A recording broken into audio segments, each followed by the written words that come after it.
Olá, gente querida! Dando continuidade à série Forças na Fraqueza, eu quero convidar você a ler a carta de Tiago, capítulo 1, versículo 2. Diz assim: Meus irmãos, considerem motivo de grande alegria o fato de passarem por diversas provações, pois vocês sabem que a prova da sua fé produz perseverança, e a perseverança deve ter ação completa, a fim de que vocês sejam maduros e íntegros, sem lhes faltar coisa alguma.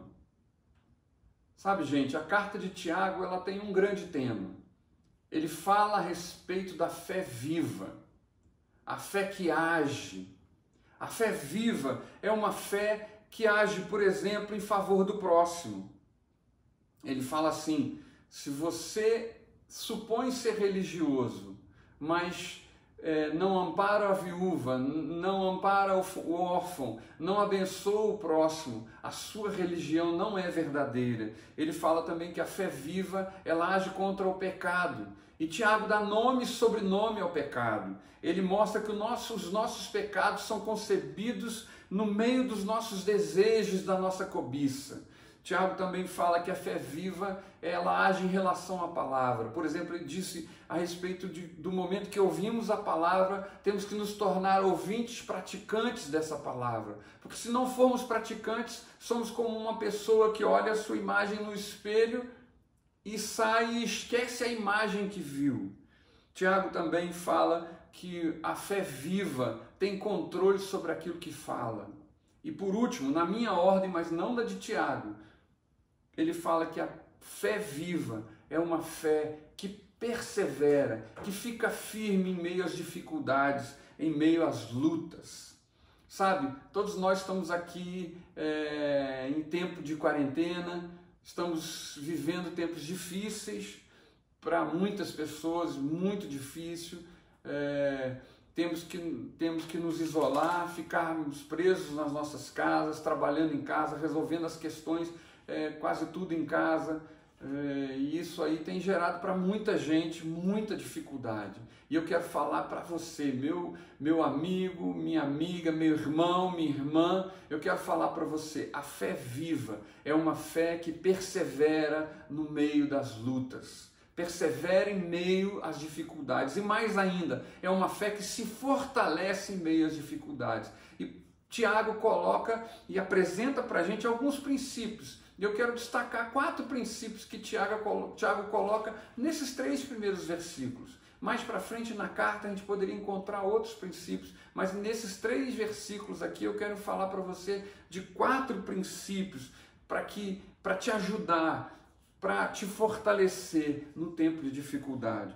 O primeiro princípio é: as situações da vida precisam ser vistas de uma forma diferente.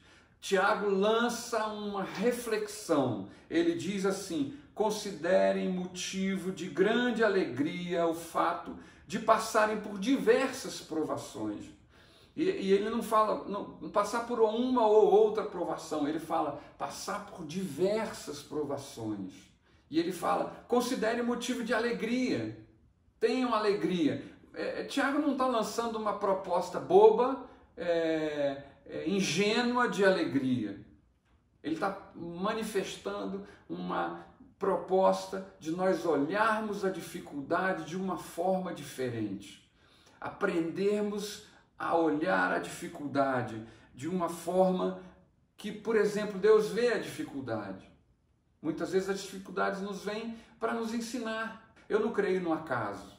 Eu não creio que as coisas acontecem por acaso. Eu não creio que todas as coisas seguem um curso sem uma direção. Eu creio num Deus que age, que é soberano, que por mais que eu não entenda por que as coisas acontecem, como elas acontecem, eu creio que Deus está agindo. E por que você não se sente fortalecido quando você entende que Deus está agindo na sua vida em meio às dificuldades? Por que você não entende? Por que nós não entendemos? E por que nós não nos fortalecemos com essa ideia, com esse conceito de que Deus é soberano? Então, as situações da vida precisam ser vistas de uma forma diferente.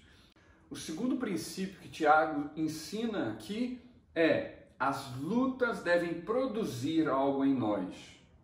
O que ele nos mostra é que toda dificuldade, toda luta tem um propósito, tem um objetivo. As coisas não acontecem por acaso. Ele fala assim, pois vocês sabem que a prova da fé produz, e aí ele cita uma série de coisas que a fé vai produzir. E no final ele fala de maturidade, de integridade.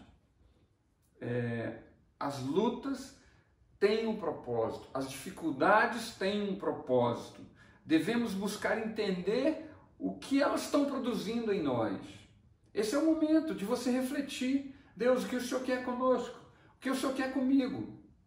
Sabe, eu tenho um entendimento muito específico a respeito do que está acontecendo, por exemplo, hoje no Brasil. Especificamente no Brasil. Eu sei que a pandemia está acontecendo no mundo inteiro. Eu não estou alheio a isso. Mas especificamente no Brasil, Deus está querendo ensinar a igreja brasileira em tempo de juízos. Em tempo de juízo, que nós precisamos de quebrantamento. Nós precisamos nos dobrar ao Senhor, nosso Deus, e dizer: temos errado, temos nos afastado do Senhor, temos nos preocupado com tantas coisas, com prosperidade, com a instituição, com os nossos grupos, e temos nos esquecido que nós somos aqueles joelhos que não se dobram a outro Deus, senão o nosso Deus. Nós somos aquele povo que a Bíblia chama, por exemplo, no Velho Testamento, de remanescente fiel. Deus está querendo encontrar em você, nesse tempo de pandemia, um joelho que se dobra, um joelho que diz: Senhor, eu me rendo. Senhor, eu não entendo por que está acontecendo tudo isso, mas eu quero me colocar à sua disposição para fazer a sua vontade. Deus está buscando, em meio a essa pandemia, pessoas que querem ouvir a sua voz. Não seguem as regras simplesmente por seguirem, mas querem ouvir a voz de Deus através da sua palavra e dizer: Senhor, nós estamos prontos para te servir, nós estamos prontos para fazer a sua vontade. Talvez você esteja precisando refletir sobre isso. Até quando o seu relacionamento com Ele tem sido um relacionamento religioso, de fazer coisas para ganhar coisas, ou fazer coisas para não ser punido. Talvez Deus esteja te chamando para um relacionamento íntimo com Ele. Fazer coisas por amor ao nosso Pai. Fazer coisas para servir e fazer a vontade dEle. As lutas têm um propósito. Pare para olhar e refletir a respeito do que Deus quer fazer com você em meio às dificuldades. A terceira coisa, o terceiro princípio: as dificuldades têm prazo para acabar. Se tem propósito, elas têm prazo. E elas acabam quando cumprem o propósito. Tiago fala assim: e a perseverança deve ter ação completa. Ela tem que completar o seu propósito. Ela tem que cumprir o seu propósito. E aqui eu vou repetir, não é um jargão, não é um clichê. É uma verdade bíblica. Se a dificuldade continua, é porque ainda não completou a sua obra. Precisamos entender que o tempo de Deus é diferente do nosso. E o tempo de Deus, o Deus que age, o Deus que é soberano, Ele faz com um propósito. Quarto e último princípio de Tiago: a perseverança está baseada na esperança. Perseverar é esperar em Deus, ter expectativa nele. Perseveramos porque sabemos que Deus tem o melhor. A resignação resulta em derrota, mas a perseverança em vitória. Eu não estou falando de resignação, eu estou falando de gente que, por causa da sua fé, persevera em meio às lutas. Tiago não está falando de gente alienada, solta no mundo, que não tem a visão da perspectiva do que acontece no mundo. Ele está falando de gente que, por causa da fé viva, persevera, fica firme, vai até o fim. Não porque são resignados ou alienados, mas porque esperam em Deus o melhor. Porque Paulo fala aos Romanos: nós temos um Deus que age para o bem, para o melhor daqueles que o amam. Para terminar, eu quero ler Tiago capítulo 5, versículos 7 e 8. No final da carta ele fala assim: portanto, irmãos, Sejam pacientes até a vinda do Senhor. Vejam como o agricultor aguarda que a terra produza a preciosa colheita e como espera com paciência até virem as chuvas do outono e da primavera. Seja também paciente e fortaleçam o coração, pois a vinda do Senhor está próxima. Na mente dos homens e mulheres, no tempo primitivo da igreja, Jesus estava para voltar. A expectativa e o senso de urgência era grande no coração deles. E eles achavam que Jesus ia voltar. Mais de 2000 anos se passaram e ele ainda não veio. Mas eu quero lembrar você, Jesus falou a respeito do princípio das dores. Gente, nós estamos vivendo o princípio das dores. Tantos terremotos, tantas catástrofes, tsunamis, e agora essa pandemia de complexidade e de atingimento mundial. Abra os seus olhos, os seus ouvidos. A coroa será dada para aqueles que perseverarem até o fim. Vivemos tempos de proximidade da volta de Jesus. Fortaleça a sua mente, fortaleça o seu coração, fortaleça a sua alma, o seu espírito na palavra do Senhor. Eu quero abençoar a sua vida hoje com as forças que só o Senhor pode dar. Só Ele pode trazer sobre a sua casa a bênção que vai te dar forças para viver esse tempo de lutas e de dificuldades. Eu quero abençoar a sua casa, quero abençoar os seus.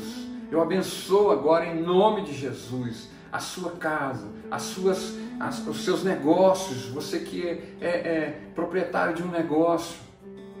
Que o Senhor esteja trazendo forças para você viver esse tempo de pandemia, esse tempo de luta, esse tempo de dificuldade, esse tempo de quarentena. Sabe, uma hora ela vai acabar. E o que você vai fazer com tudo isso que você viveu? Como que você vai apresentar ao Senhor? Senhor, aqui estão os resultados do tempo de dificuldade.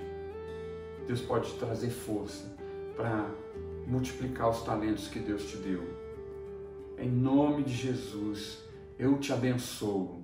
Então, gente, se você gostou desse vídeo, dessa palavra, dá o seu like, inscreva no canal e aguarde, porque nós teremos novidade. Fica ligado no canal que nós teremos mais novidades em seguida. Tchau para vocês.